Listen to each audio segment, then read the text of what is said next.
Bueno, entonces íbamos apenas dejando Júpiter. Ahora vamos a hablar de Saturno, aquí está a escala con la Tierra. Eh, no es tan grande como Júpiter, como lo hemos mencionado ya varias veces. Júpiter es muchísimo más grande que cualquier otro planeta. En masa, en tamaño, no es tan diferente, tiene 9 veces el diámetro de la Tierra. Eh, la masa es más o menos unas 100 masas terrestres. La densidad es bien bajita, miren, es cero, es el 12% de la Tierra.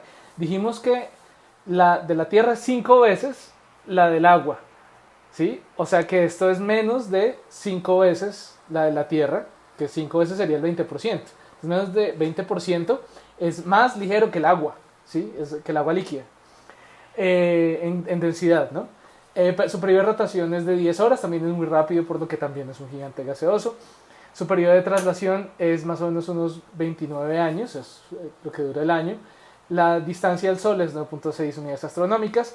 La temperatura varía de unos 180, de menos 180 grados cuando uno apenas está entrando en la atmósfera hasta unos 12.000 grados centígrados en el núcleo. Su inclinación axial es bastante elevada, que eso es lo que se muestra acá, unos 26 grados, igual que la Tierra, que está bien inclinada. La rotación es prógrada, igual que Júpiter, igual que la Tierra, igual que Marte. La inclinación orbital es bajita, 5 grados. Y tiene rotación diferenciada, lo cual lo podemos evidenciar con esas bandas, ¿sí? Esas diferentes bandas que muestran que son pedazos de la atmósfera que se están moviendo a diferentes velocidades que otras a diferentes longitudes. Principalmente está compuesto por hidrógeno y también de helio y otros materiales. Su núcleo, al igual que el de Júpiter, es un núcleo denso de roca y hielo e hidrógeno en estado metálico, cercado por una capa de hidrógeno metálico. Perdón, el núcleo y por una. El núcleo el núcleo de parte interna de Saturno está rodeado ¿de qué? De gas, ¿no? La atmósfera externa tiene una velocidad del viento que puede alcanzar los 1800 kilómetros por hora, que es bastante alta.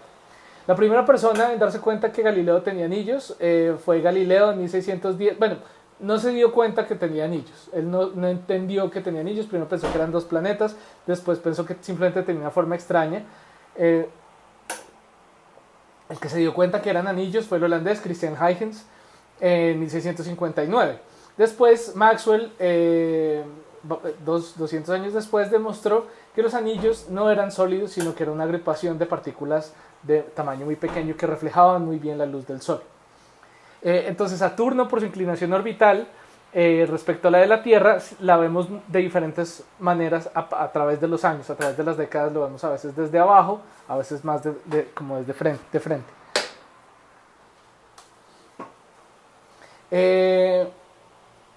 De Saturno, pues los anillos, si los vemos muy de cerca, por ejemplo, vemos cuando tienen la iluminación directa del Sol, estos vistos desde arriba, pero desde abajo obviamente ya no se ven tan iluminados porque las partículas de polvo y hielo que componen estos anillos absorben parte de esa luz, entonces por debajo se ve más oscurito, como se pueden dar cuenta en el lado de acá, ¿sí? Ya la luz, que aquí era súper brillante, pues por debajo obviamente se ve más oscurito.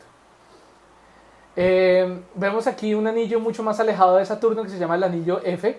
Es mucho más delgado y lejano que los otros anillos.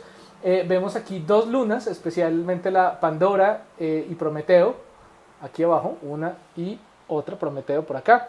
Y aquí vemos a Pandora ejerciendo cierta perturbación gravitacional sobre este anillo, sobre el anillo F. Si ven estas curvitas que se ven ahí, eso está siendo causado porque va pasando Pandora y va jalando y va perturbando un poco ese anillo.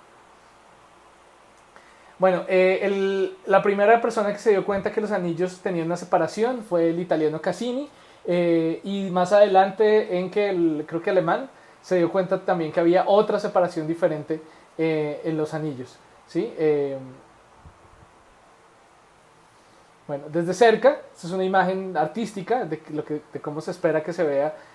Los anillos son esencialmente aglomeraciones de polvo y hielo.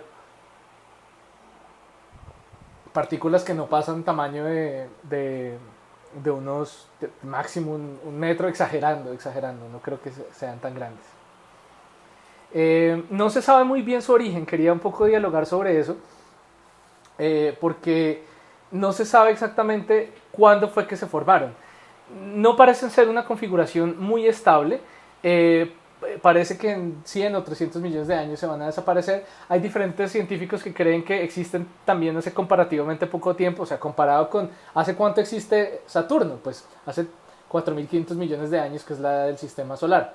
Pero esos anillos existen desde esa época. Hay científicos que creen que no, hay científicos que creen que sí, pero hay que explicar un mecanismo por medio del cual se está generando esas partículas que lentamente se van aglomerando y van creciendo y pues ya no mantienen esos tamaños tan pequeños que son los que vemos en gran parte ahora. Este es el polo sur. De hecho deberíamos ponerlo al revés, así es que por lo general vemos a Saturno un poco desde abajo. Se ven auroras así como las que se ven en la Tierra. Son partículas cargadas que vienen del Sol y son atrapadas por el campo magnético y quedan entonces dando vueltas, porque las partículas cargadas en un campo magnético perpendicular tienen esta trayectoria, y entonces al chocar con el gas en la atmósfera, los electrones y esas partículas cargadas golpean los gases en la atmósfera y lo que hacen es darles niveles de energía suficientes para que empiecen a brillar y a emitir luz. En el polo norte, que no es tan fácil de ver desde la Tierra, tenemos un hexágono, tenemos una forma hexagonal. Es una cosa increíble. Aquí dos animaciones que muestran cómo va cambiando el polo norte de Saturno. ¿A qué se debe ese efecto? ¿No? Pues se ve bastante, digamos, es sospechosín, por así decirlo, pero la razón probablemente es lo que se llama una standing wave, o sea, una onda estática. Es una onda que es producida cuando dos ondas que van en direcciones opuestas se encuentran, la roja y la azul aquí abajo, la azul va hacia allá, la roja va hacia allá, y si van y se encuentran en esta dirección, entonces generan una onda que tiene unos puntos fijos que se llaman unos nodos. Es muy posible que eso sea lo que está ocurriendo en Saturno, o sea, hay una diferencia en ondas que se están propagando en diferentes latitudes, y entonces al interactuar lo que generan es unos puntos de estabilidad, en este caso 1, 2, 3, 4, 5, 6 puntos de estabilidad. Aquí abajo en este caso serían solamente 1, 2, 3, 4, 5, pero sí se pueden imaginar cómo se vería ese gráfico con unos nodos más, que digamos eso se mantendrían quietos y estables. Saturno tiene 82 lunas, tiene más que Júpiter. Las más grandes son Mimas, Encélado, bueno, etcétera. Las importantes que vamos a mencionar aquí van a ser Encélado y Titán, ya van a ver por qué. Titán fue descubierta por Huygens también. Se me olvidó poner la fecha. Titán es la luna más grande de Saturno. Perdón que se he equivocado. Es más grande que Mercurio, de hecho. O sea, es luna simplemente porque está dando vueltas alrededor de Saturno, pero si lo pusiéramos en tamaño le ganaría a Mercurio. Es la única luna del sistema solar que tiene una atmósfera densa, mucho más densa que la de la Tierra. O sea, en todos los objetos del sistema solar, digamos, rocosos, no gaseosos, es el que más densa atmósfera tiene después incluso más que la Tierra. Tiene gigantes lagos de metano que, digamos, a temperatura ambiente aquí en la Tierra el metano es gas. Pero allá es tan frío que el metano hace lagos. Y hay lagos de metano, de hidrocarburos, como etano, etc. Hay criovolcanes, como los vamos a ver ahorita, y hay un ciclo del metano similar al del agua en la Tierra, o sea, metano que está líquido, pero cuando le llega calorcito entonces se evapora y se generan nubes y después vuelve a llover. Aquí a este lado, debajo mío, vamos a ver precisamente el reflejo de la luz en uno de esos lagos. Si ven esos punticos brillantes, es un lago y es un reflejo de la luz que nosotros vemos que se vio desde, en particular, la sonda Cassini. Les quería mencionar algo. Bueno, sí, o sea, esta imagen es de, si no estoy mal, es de radar, porque está penetrando las nubes. Titán se ve como lo veíamos aquí ahora rato, aquí debajo, simplemente se ven nubes y ya, o sea, se ve una bola brillante. Así como Venus, para mirar a través de la superficie nos tocan instrumentos especiales. Entonces, la composición de la superficie de Titán es la siguiente. Nosotros tenemos en la superficie temperaturas muy bajas, alrededor de, digamos, por debajo de los 100 grados Kelvin, o sea, los menos 173 grados centígrados. Baja muchísimo más cuando la capa inferior de las nubes de metano o etano, después sube la temperatura, más o menos a una altura de 300 kilómetros, y ahí es donde está la mayoría de nubes que no nos dejan ver la superficie. Pero en la superficie tenemos los lagos y las montañas y eso. Esta es una imagen del descenso de la sonda Huygens, que es la sonda Cassini-Huygens. Huygens era una sonda que estaba diseñada para caer con paracaídas hacia Titán y tomar fotos a medida que iba cayendo, y eso es lo que estamos viendo acá. Estamos viendo a diferentes alturas, aquí a 150 kilómetros, 15 kilómetros, 2 kilómetros por acá, a este lado, y apenas a 400 metros cayendo. Entonces se ven pues montañas, se ve como tierra, y aquí a la derecha, entonces vemos ya cuando aterrizó, vemos esencialmente rocas, vemos que hay viento, entonces vemos una gran cantidad de actividad, ¿sí? O sea, no vemos como simplemente un lugar lleno de cráteres y eso, no, vemos un lugar bastante activo, aunque a temperaturas sumamente bajas. Esta es otra imagen de radar tomada por Cassini, que fue el que no cayó en Titán, sino que se quedó dando vueltas alrededor, tomando imágenes de los lagos de Titán. Es una imagen de falso color, simplemente las diferencias de los colores es lo que es liso y lo que es rugoso. Lo que es liso, lagos; lo que es rugoso, terreno, tierra, montañas, tierra firme. Y aquí al otro lado tenemos una imagen de posibles ríos también de metano e hidrocarburos. Bueno, Titán es fascinante porque pues tiene hablamos de metano. Metano es un químico orgánico, ¿sí? Entonces es súper importante, de hecho, pensar, por ejemplo, que ese material orgánico seguramente llegó ahí desde el origen del sistema solar, ¿sí? No es biológico, no, de ninguna manera, pero hay reacciones inertes que pueden producir esos materiales al inicio del sistema solar, y esa es una muestra muy, muy importante de eso. Bueno, Encélado es un lugar bastante frío, tiene una superficie bastante fría.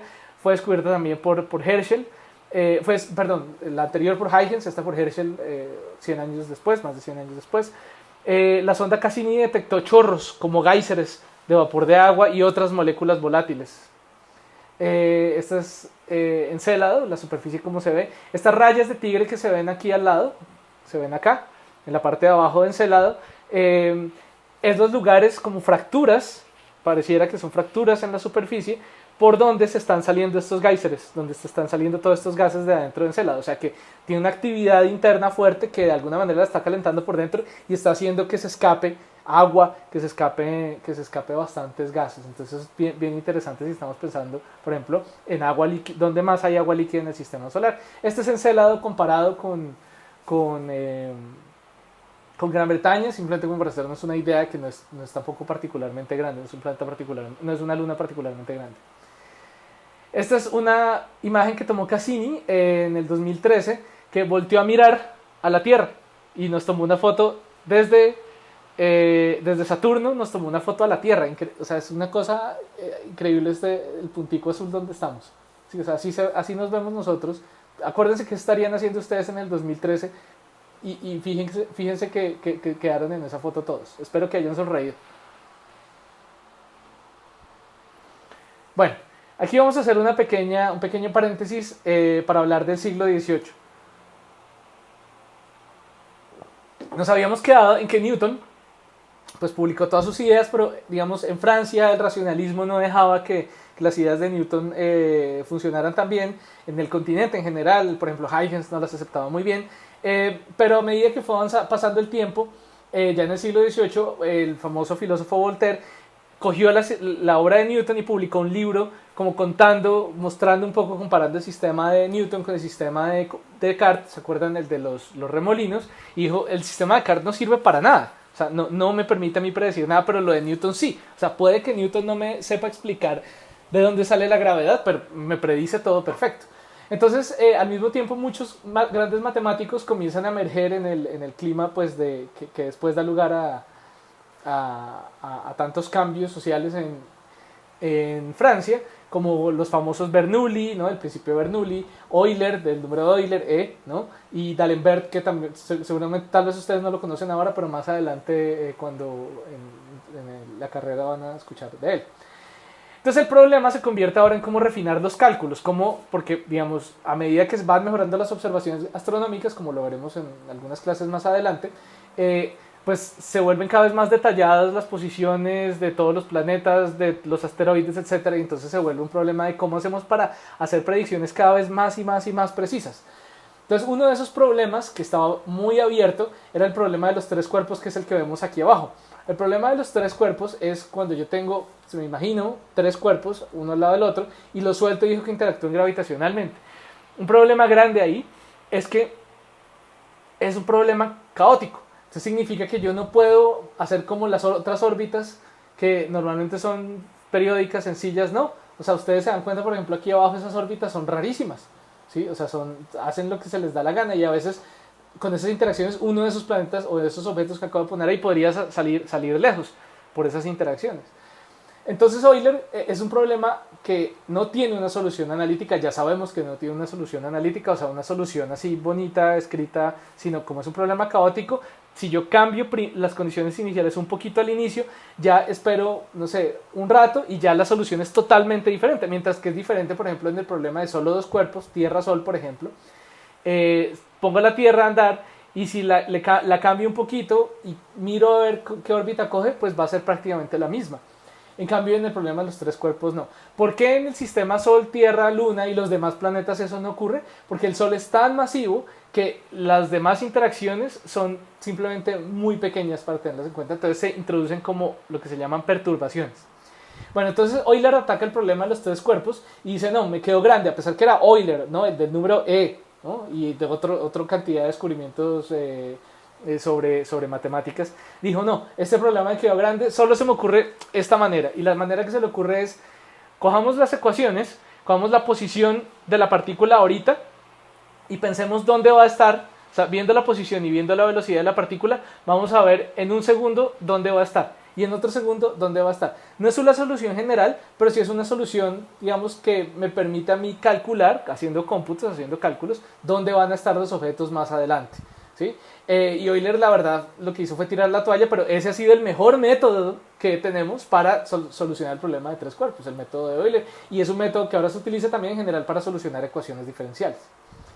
Bueno, aquí vamos a mencionar un problemilla, que es el problema del retraso adelanto de Júpiter y Saturno, y resulta que es que Kepler se había dado cuenta, y más adelante otros astrónomos se dieron cuenta, que Saturno y Júpiter a veces se retrasaban y a veces se adelantaban. O sea, cuando Júpiter se encontraba a veces con Saturno, a veces se adelantaba un poquito y Saturno se retrasaba y al revés. Entonces llega el francés Laplace y él se da cuenta, como vemos en el video, que hay una resonancia orbital. ¿Qué significa una resonancia orbital? Que una coincidencia en que Júpiter y Saturno vuelven a estar en la misma posición. Póngale cuidado, me voy a ubicar aquí. A partir de esta posición, aquí donde estamos, van a contar cuántas vueltas da Júpiter. Entonces Júpiter da 1, 2, 3, va una vuelta de Saturno, 4 vueltas de Júpiter, 5 vueltas de Júpiter y se vuelve a encontrar con Saturno. O sea, Saturno da 2 vueltas y Júpiter da 5. Entonces él dice, cuando se encuentran, están tan cerca que ahora sí hay que tener la interacción gravitacional entre Saturno y Júpiter en cuenta, que normalmente no se tiene en cuenta, es solo Júpiter-Sol, Saturno-Sol. Pero cuando se encuentran Júpiter y Saturno, entonces ahí sí hay que tener en cuenta que ellos se están jalando, ¿sí? Y eso es un problema de lo que se llama ahora mecánica orbital, es ver cómo están interactuando todos estos objetos en el sistema solar. Entonces, Laplace encuentra además algo que preocupaba mucho a la gente de la época por el problema de los tres cuerpos que les acabo de mencionar, y era, hombre, esto es un reloj, ¿sí? El sistema solar se comporta como un relojito, pero son tantos planetas, tantos objetos, que ¿por qué no sale todo disparado como en cualquier problema de tres cuerpos normal? Que simplemente, o sea, en un problema tan caótico, ¿por qué todo es tan organizado? Y entonces él encuentra que a pesar de todas esas pequeñas variaciones que puedan haber, él logra encontrar que la estabilidad del sistema solar está garantizada principalmente porque todos los planetas giran en la misma dirección. Si todos los planetas giraran así en direcciones totalmente arbitrarias, entonces no sería un sistema estable. Pero como es estable. Entonces Laplace, al mismo tiempo, pero de manera independiente con el filósofo Kant, propone que la única explicación es que todos los planetas hayan tenido un origen común. Origen común porque todos giran en la misma dirección y sobre el mismo plano aproximadamente, ¿sí? Respecto al Sol. Entonces él publicó dos grandes obras, una muy teórica, otra más divulgativa, la exposición del sistema del mundo, para hablar de por qué el sistema solar era como lo veíamos actualmente. Más adelante llegó un señor, un músico, que era William Herschel. Después hablaremos más de él cuando hablemos de telescopios y más adelante. Fue el primero de los grandes telescopios. Él lo que se dedicó fue a hacer telescopios cada vez más y más grandes. Pero era músico de profesión. Entonces él, Herschel, en 1781 estaba buscando estrellas, estaba estudiando las estrellas porque, claro, en los telescopios viejos normalmente se veía la estrella como un punto borroso, pero en los telescopios de Herschel eran tan buenos que ya las estrellas no se veían como puntos borrosos, sino como puntos, no como discos, no como puntos borrosos, sino como puntos. Y entonces él estaba estudiando unas estrellas y se dio cuenta, entre todo un campo de estrellas, vio un punto más gordito, que no era un punto, sino era un disco, ¿sí? Un disquito así brillante. Y entonces él dijo, eso debe ser un nuevo planeta. Y entonces él lo reporta, le escribe al astrónomo real Maskelyne, no sé si se acuerdan que salió en alguna de nuestras historias anteriores, sobre sobre el tema del premio del que pudiera encontrar la mejor manera para guardar el tiempo en el mar para poder conocer la longitud. Bueno, entonces Maskelyne podría hacer todo lo que quisiera, pero era un buen astrónomo de todas maneras. Entonces él también observa el planeta y lo reporta. Dice, efectivamente encontramos un planeta nuevo. Esto nadie lo había visto antes. Mentira, sí había gente que lo había visto, pero no se habían dado cuenta que era un planeta porque no tenían los telescopios lo suficientemente buenos. O sea, está tan lejos que parece simplemente una estrella y ya. Pero con un buen telescopio se puede observar que es una bola gordita, o sea que es un planeta. Herschel lo bautiza Georgium Sidus, o sea, estrella real, estrella del rey Jorge.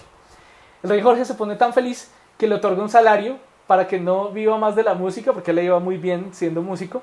Entonces dijo, no, usted no sea más músico, usted se me dedica a la astronomía ahora en adelante. Y le paga específicamente para hacer astronomía, nada más.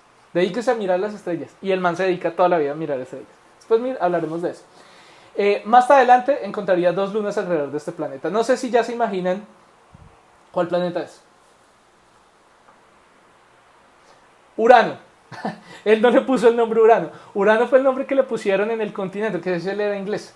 Entonces, el nombre que le pusieron en el continente, o sea, en Europa continental, fue Urano, y ese fue el nombre que se quedó. O sea, ese nombre horrible de Georgium Sidum afortunadamente no caló, no, se quedó Urano. Aquí vemos la comparación entre Urano, como se ve, simplemente una bola blanquita al lado de la Tierra. Su diámetro es más o menos 4 veces el de la Tierra, es más pequeño que Saturno y Júpiter. Su masa es más o menos 15 veces masa de la Tierra, lo cual explica que es un planeta gaseoso. También después miraremos eso en el tema de formación de planetas. Su densidad es un poco más del 20% de la Tierra, o sea, más de un quinto, o sea, más densa que el agua, pero mucho menos densa que la Tierra. Su periodo de rotación del agua líquida. Su periodo de rotación también es más corto que la Tierra. ¿Por qué? Porque es gaseoso, a pesar de que es muy grande y muy masivo, es gaseoso, entonces gira muy rápido, 17 horas. El periodo de traslación es 84 años, o sea, hagan cuentas, más o menos cuántas vueltas ha dado al Sol desde que lo encontramos, desde que se encontró ese planeta, ¿sí? Desde 1781 hasta ahora. El eje semimayor es de 20 unidades astronómicas. Entonces ya si uno va y mira la ley de Titius-Bode, bueno, ahí como que cuadra. Entonces también la gente que estaba comparando con esa regla dijeron, uy, maravilloso, porque es justo lo que Titius-Bode predecía. Digamos que de todas maneras desde ese momento había mucho escepticismo respecto a esa ley, y pues es realmente una coincidencia. La temperatura tiene la temperatura más baja de todos los planetas del sistema solar, menos 244 grados, tan pronto uno comienza a entrar, y sube hasta 5000 grados en su núcleo. Su inclinación axial, y esto es lo más dramático de Urano, es de 98 grados, o sea, inclinación 0 respecto a su giro, a su eje de giro. 23, que es como la de la Tierra, y la de 26, la de Saturno. 90 es esto. 98 es como esto, o sea, da vueltas así. Cuando la órbita es así, él da vueltas así, como rodando sobre la mesa. Es algo absolutamente dramático sobre él. Su inclinación orbital, esa sí no es tan grande, es parecida a la de los otros planetas. O sea, está dentro del rango aceptable. Su núcleo es una combinación de rocas y hielos, pero su atmósfera es más o menos el 10% de la masa planetaria, o sea, tiene una gran parte de la masa en su interior. Tiene más o menos 27 lunas conocidas, o sea, tiene 27 lunas conocidas, puede tener más. ¿Cómo, cómo se observa, cómo nos dimos cuenta que Urano estaba dando vueltas de esta manera, que tenía esa inclinación axial tan grande, ¿no? Pues resulta que, como les mencioné, Herschel se descubrió 2 de sus lunas años después. Y él se dio cuenta cómo esas lunas daban vuelta alrededor de Urano. No como las demás lunas, las de Júpiter. O sea, Júpiter dando vueltas, las lunas así. Saturno un poquito inclinado, pero las lunas dando vueltas así. Y Urano inclinado así, las lunas dando vueltas así. Entonces él dijo, si las lunas están dando vueltas así, seguro Urano también está dando vueltas así. Más adelante, por ejemplo, ya con el Hubble Space Telescope, y además más adelante también se descubrieron anillos alrededor de Urano. También con ese mismo plano, o sea, el ecuador siendo perfectamente perpendicular con la órbita, que normalmente no lo es, normalmente está descuadrado el ecuador con la órbita, como ya lo sabemos, el ecuador de la eclíptica, pero en ese caso está perfectamente perpendicular, 90 y pico grados. Bueno, perfectamente no, pero muy perpendicular. Entonces, con esta imagen, por ejemplo, del Hubble Space Telescope, entonces ya ahora sí vemos lo que normalmente es solo una bola blanquita en infrarrojo, o digamos en imágenes ya con, digamos, más cercanas al infrarrojo, ya nos damos cuenta con mucho más detalle que tiene estas mismas bandas de los otros planetas gigantes, ¿sí? De nuevo por esa rotación diferenciada. Y vemos, por ejemplo, aquí, si nos fijamos esta imagen, nos muestra entonces, por un lado, los anillos, por otro lado las lunas, diferentes lunas conocidas de Urano, y vemos también, por ejemplo aquí está con está el polo de Urano, ¿sí? El polo, aquí no tiene sentido hablar de norte o sur porque está completamente completamente descuadrado, pero de todas maneras hay gente que lo llama el polo sur, y está ahorita dando de frente contra el sol, o sea, el sol le da de frente durante mucho tiempo, durante 21 años, ¿no? Que es una cuarta parte, o sea, lo que dura una estación, ¿no? Una cuarta parte del año, que es 84. Y además vemos que en estas dos imágenes fueron tomadas con unas horas de diferencia. Vemos, por ejemplo, una tormenta aquí, en rojito, las manchas rojitas se han cuadrado diferente en la otra imagen, o sea que efectivamente tiene esta rotación y tiene estas tormentas, como los demás planetas gigantes, que cambia, que hay cierta actividad en la atmósfera. Bueno, Urano y Venus tienen rotación retrógrada, ¿sí? Eso significa que en vez de avanzar con su órbita, están echando para atrás. La de Venus está completamente, digamos, esto sería rotación prograda, si se está desplazando de esta manera el planeta, o sea, contra las manecillas del reloj. Venus, el eje está corrido casi 180 grados, o sea, casi para abajo. Entonces significa que gira con las manecillas del reloj, contra el sentido del giro, o sea, dirección contraria al giro de la órbita, mientras que Urano no. Mientras que Urano también, perdón. Urano también gira retrógradamente, o sea, no solo está inclinado de esta manera tan dramática, sino que además, de hecho, gira hacia atrás. Es tremendo esa rotación de Urano. ¿Por qué? Similarmente al caso como lo contamos de Júpiter, que seguramente tuvo un impacto muy grande cuando el sistema solar estaba joven y todavía había muchos cuerpos por ahí, digamos, sin encontrar su sitio. Entonces, así como a Júpiter le dieron su golpazo, entonces a Venus y Urano seguramente le dieron también sus golpes, les cayeron objetos sus golpes de objetos en el caso de Urano, pues más grande que la Tierra, o más o menos similar a la Tierra, que le dio un golpe tan grande, seguramente de lado, que lo que hizo fue golpearle, con ese golpe quedó dando vueltas de esta manera tan extraña. Y lo mismo para Venus, seguramente lo golpearon, pero en la otra dirección, tanto que quedó girando para el otro lado. Bueno, más adelante en el curso volveremos a hablar un poquito de estos temas, cuando hablemos de formación de planetas. ¿Por qué también? ¿Qué hace que, por ejemplo, Urano pueda experimentar algo así? O sea, ¿qué condiciones pueden ser esas? Entonces, Urano visto por un telescopio, el telescopio Keck, que si no estoy mal queda en Hawái, en Mauna Kea, donde se ven entonces diferentes tormentas, se ven los anillos a través de los años. 2005, 2007 vemos diferentes tormentas formándose. En Urano hay estaciones muy extremas.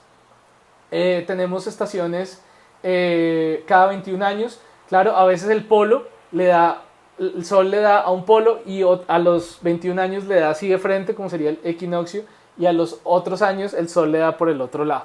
Entonces es bien, bien impresionante. Entonces, como se pueden dar cuenta, la cantidad de luz que le llega en el ecuador pues cambia mucho a través de los años. A veces es mucho, a veces es poquito, dependiendo de la orientación relativa. Es más cuando, pues cuando está en equinoccios.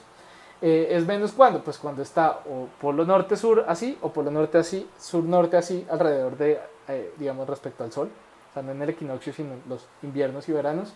Y lo mismo, durante 42 años de su ciclo, un polo recibe toda la luz solar, continua, todo el tiempo está recibiendo luz solar. Y cuando se acaban esos 42 años, entonces ahora es el otro polo el que recibe toda la luz durante otros 42 años.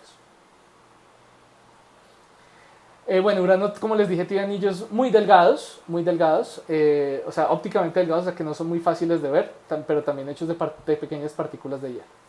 Bueno, hablemos rápidamente de Neptuno. Neptuno tiene un diámetro de 4 veces la Tierra, o sea, parecido a Urano, y por eso no puse la comparación, porque es prácticamente el mismo tamaño de Urano. La masa es un poco más grande, es 17 masas terrestres. La densidad también, por lo tanto, es un poquito más grande que la de Urano, pero pues menos que la Tierra, también es un gigante gaseoso. Periodo de rotación bajito, menos que un día en la Tierra, porque es gaseoso. Periodo de traslación mucho más grande, porque está mucho más lejos, 164 años. Su eje semimayor es de 30 unidades astronómicas. Su temperatura es de menos 218 grados, o sea, muy bajita. Digamos, tan pronto empieza a entrar en la atmósfera, pero no tan bajita como Urano, a 5400 grados centígrados en su núcleo. Su inclinación axial es grande, es de 28 grados, no tan dramática de ninguna manera como Urano. Su inclinación orbital también está dentro del rango de los demás planetas. Posee muchos cristales de amoníaco y metano en su superficie que se condensan en forma de nubes. Tiene más o menos unas 14 lunas conocidas. Este color azul realmente no tiene ese color azul, es un poco exagerado para visualización. Bueno, el descubrimiento de Neptuno tiene varias aristas bien interesantes. Resulta que, parecido a Urano, parece que, pero hay más evidencia más fuerte, que Neptuno lo habían visto Galileo y también Herschel lo habían visto en su momento, pero no lo alcanzaron, no lo notaron que era un planeta, tal vez por lo que estaba mucho más lejos que Urano. Pero pues hay evidencia que ellos dejaron cierto registro. No es 100% seguro, pero parece que sí. O sea, lo encontraron, pero no lo descubrieron. No, es como raro. Resulta que Laplace, que había trabajado sobre el problema de las órbitas, el problema de los tres cuerpos, sobre la estabilidad del sistema solar, lo recuerdan, tenía un estudiante llamado Alexis Bouvard. El tipo su origen era campesino, pero Laplace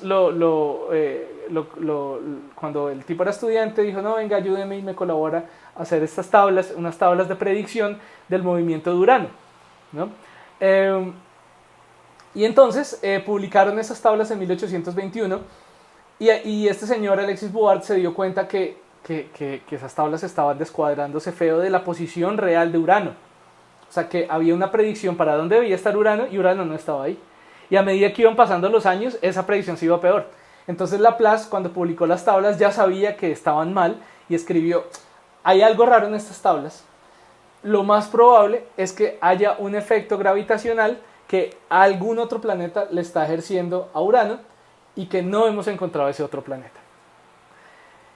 Entonces Bessel, el famoso Bessel, del cual vamos a hablar también más adelante, de las funciones de Bessel, etc., también era astrónomo y puso a uno de sus estudiantes a encontrar los parámetros de la órbita de ese planeta. Le dijo, haga el cálculo. Pero el estudiante se murió, perdón, me río, pero pues súper cruel, pero pues muy mal que tuvo toda la intención de sacar el problema adelante y pues las cosas no se pudieron dar. Después un inglés, Adams, en 1842, o sea 20 años después de que ya habían dicho que eso era un problema, él hizo el cálculo completo, se sentó a hacerlo entero y él dijo, mire, mi predicción para el planeta que no hemos encontrado debe ser en tal lado. ¿Sí? El planeta que no hemos encontrado que me está jaloneando Urano, el que me está haciendo que los cálculos que yo estoy haciendo, que no tienen en cuenta nada más, estén mal. El asunto es que él habló con el astrónomo real en ese momento, ya no era Maskelyne, pues ya creo que ya estaba, se había muerto. Era Airy, el de los discos de Airy, también muy famoso en óptica. Era el astrónomo real, y él la verdad no estaba muy convencido. Entonces dijo, sí, chévere, pero no sé. Y entonces el resultado no lo publicaron. Lo dejaron quieto, lo dejaron guardado por allá. Junto con otro, creo que Chalice, otro astrónomo importante inglés. Entonces, unos años después, un francés, Le Verrier, publicó, hizo los mismos cálculos, no los conocía, pero pues digamos, hizo exactamente el mismo tratamiento, un poquito diferente, tal vez en cuanto a la precisión de los números, y él publicó la posible posición del planeta. Y entonces todo el mundo dijo, uy, ¿cómo así? Esto está muy raro. Y entonces él mandó cartas a todos los observatorios, especialmente a los observatorios ingleses, a Greenwich, mandó cartas diciendo, búsquenme ese planeta en tal lado, ¿no? Y entonces Airy dijo, listo, está bien, vamos a buscarlo. Porque estaba de acuerdo con las predicciones que había hecho Adams hace unos años. Entonces hizo las observaciones, pero se embolató. Como todos los profesores, todos los astrónomos, entre 1000 vainas que había que hacer, el man no tuvo tiempo de hacer la reducción de datos. Entonces Le Verrier se estaba emberriarcando, y entonces se dijo, no, mandó cartas a otros observatorios. Mandó cartas al observatorio de Berlín, y en Berlín se había un man como con más tiempo libre, Gall, y entonces Gall dijo, pues vamos a observar, y se sentó a hacer la observación junto con su estudiante. El estudiante fue el que propuso el método de descubrimiento, que era, vea, hagámosla fácil, miremos hoy ese campo, o sea, miremos donde se supone que está el planeta, y hagamos un dibujito con las estrellas que están ahí, y más tarde o mañana volvemos a mirar a ver si alguna de esas estrellas está corrida respecto a la otra. Trivial, pero se le tenía que haber ocurrido a alguien. Entonces al estudiante de Arrest se le ocurrió, y casi que ese mismo día, la misma semana, encontraron el planeta con ese método. Entonces dijeron, encontramos un planeta nuevo por una predicción teórica, ¿sí? No simplemente porque sí, porque, ay, sí, estaba mirando estas estrellas y ¡zas!, me encontré. No, era una predicción muy precisa de dónde debía estar. Que no es lo mismo que, por ejemplo, lo que, digamos, con la regla de Titius-Bode uno pensaría, sí, buscar un planeta a distancia. Buscar un planeta a distancia en los 360 grados de la eclíptica, complicado, y sin conocer la orientación de la órbita, ¿no? O sea, eso y nada era lo mismo. Entonces, claro, Herschel se encontró Urano de chepazo. Pero esta gente, Le Verrier, Adams, Gale y Arrest, lo encontraron con un cálculo teórico. O sea, dijeron, ese planeta debe estar ahí, y efectivamente estaba ahí el planeta. O sea, eso fue increíble. Estos son los dos personajes, Adams y Le Verrier, que fueron los que se sentaron a hacer el cálculo. Aquí abajo vemos las predicciones. Esto es en la longitud eclíptica, geocéntrica, o sea, desde la Tierra donde en azul están las predicciones donde iba a estar el planeta según Adams. En rosado está donde había dicho que iba a estar el planeta en 1846, por Le Verrier. Y el triángulo es donde de verdad estaba el planeta, o sea, súper cerca, le pegaron muy bien. Y se pusieron felices en Europa, mejor dicho, todo el mundo estaba diciendo, no, la matemática está, la ciencia está en su punto más álgido, o sea, estamos adelantándonos a secretos del universo, mejor dicho. Antes de que alguien hubiera descubierto Neptuno por chepazo, ya lo habían encontrado. ¿Qué pasa? Y aquí es donde tiene una arista interesante este problema, y es que sí se lo encontraron de chepa un poquito. La razón por la que se lo encontraron de chepa es porque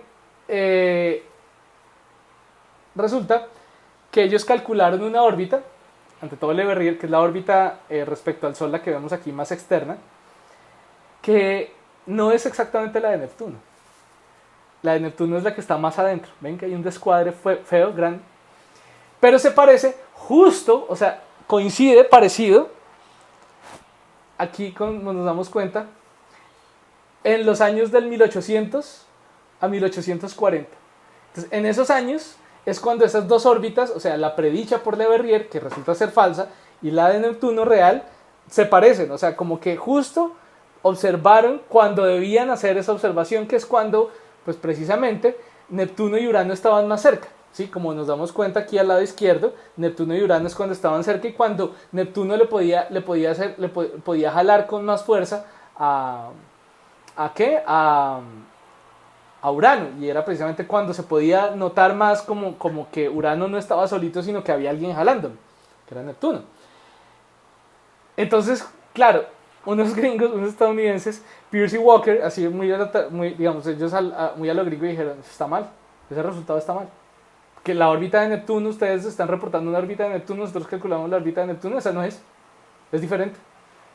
Entonces, pues en Europa estaban felices porque no importa si de chepa o no, pero lo encontraron con predicciones teóricas que estaban aproximadamente bien, y los estadounidenses sí como, no, eso está mal. Entonces, pues claro, hubo un pequeño revuelo, porque pues eso adquirió fama mundial todo este tema. Y entonces el holandés Keizer de Leiden publicó un libro en el cual, un libro de ciencia popular, donde defendía a Le Verrier diciendo, y a Adams diciendo, esta gente hizo el cálculo súper bien, hicieron lo mejor posible. Pero él le explicaba, él decía, sí, Pierce y Walker tienen razón, no es mentira lo que están diciendo, la órbita de Le Verrier no es la de Neptuno, la que realmente tiene Neptuno, pero hay que entenderlos, como quien dice, hay que entenderlos a ellos al otro lado del charco. ¿Por qué? Porque en Europa estaban tratando de mostrar la ciencia como un motor para la sociedad, como decir, oiga, mire esto, cómo nos puede servir. En Estados Unidos no necesitaban ese convencimiento. En Estados Unidos, como lo veremos más adelante, ya el sentimiento popular era ciencia, démosle todos, apoyemos todos los inventos, que ellos se volvieron una sociedad muy dinámica, muy de inventar, de hacer cosas nuevas, muy rápidamente. Entonces todo lo nuevo era como, sí, hay que hacerlo de la mejor manera posible. Originalmente esa era como la visión del mundo de los estadounidenses, era, si vamos a hacer algo, lo vamos a hacer de la mejor manera posible, en ese momento. Entonces Keizer decía, no, son las diferencias culturales. Para ellos es importante la precisión porque así son y hay que entenderlos. Para nosotros, o sea, ellos, los europeos, necesitamos mostrar estos resultados de una manera un poquito diferente y ofrecérselos a la sociedad de una manera un poquito diferente. Bueno, en Neptuno hay una gran cantidad de nubes hechas de cristales de metano, como las podemos ver aquí a la izquierda, muy por encima de las demás nubes de la atmósfera. Tiene unos anillos muy delgaditos que tienen algunas sobredensidades muy posiblemente causadas por esas interacciones gravitacionales con las lunas de Neptuno. Neptuno tiene una luna, Tritón, bastante grande, bastante helada, y tiene un casquete polar, esta luna. Tiene muchos hielos y tiene un cierto color rojizo que muestra que muestra que seguramente tiene hielo de metano, por ejemplo, y materiales orgánicos complejos.